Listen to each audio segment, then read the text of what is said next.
Yeah.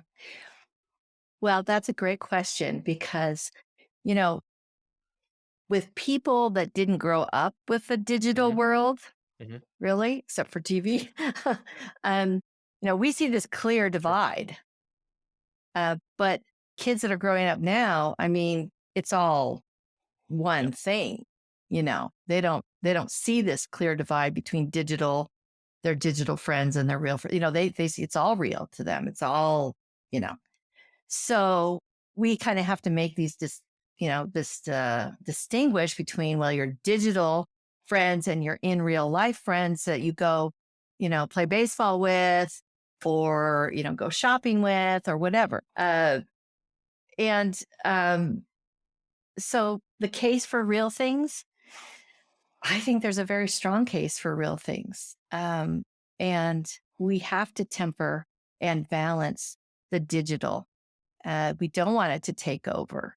Um, I was talking with a Mm. pediatrician recently who is over a lot of the military bases in Asia. And he said, well, it used to be, when kids in the military, they would move every 3 years. They'd have to be uprooted. They'd go to their new place and they would start making new friends. And they had these amazing skills that they would make new Mhm. friends. And if you ever met anybody that grew up Mhm. that way, you could tell that they're really good at getting in, talking to people, making friendships, and they have a certain Mhm. confidence too, which sometimes got mislabeled as arrogance, but they have a certain confidence. Um, but now he said what kids with their electronics are doing is they're going to the new base and they're just hanging out digitally with their old friends and not making new friends. And it's retarding some of their social Mm. development. So again, social development, it's important to have real friends. And then the opportunity for bullying, for attacking each other. I think so many times it brings out, we know of all these stories of kids that committed suicide because they were being bullied. And, when I was bullied as a kid, my mom would just say, oh, kill him with kindness. But see, I could go home to my Sure. mom and she could give me this kind of Yeah. pep talk, but I didn't have Yeah. social media following me, Mhm. you know? And I didn't have that, the threats and you know, you were talking about how the digital world is just making um, it more accessible, but also more Mhm. compelling. Well, that's also what's happening with, these negative things. They're becoming more widespread.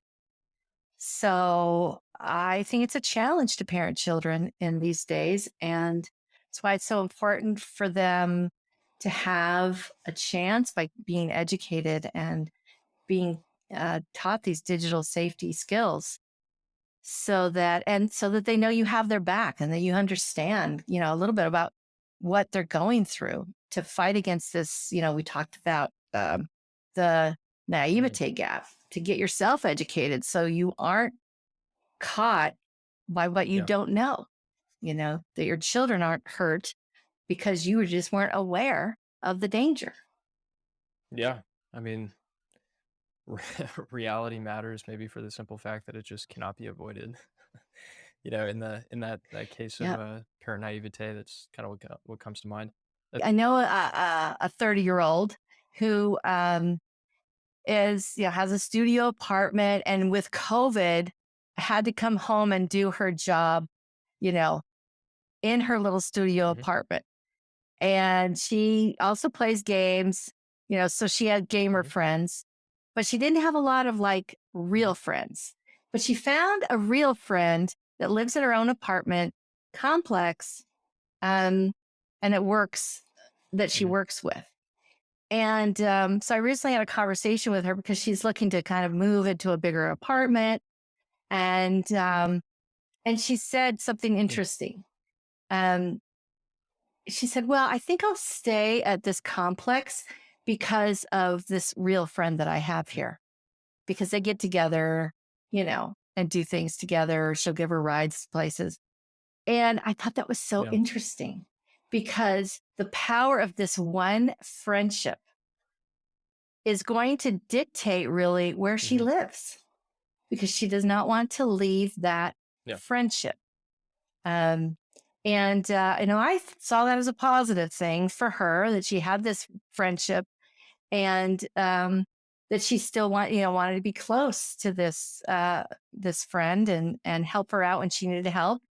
And so, yes, real things matter. Real people matter. People that we can be together with in, you know, Mhm. physically, that all matters.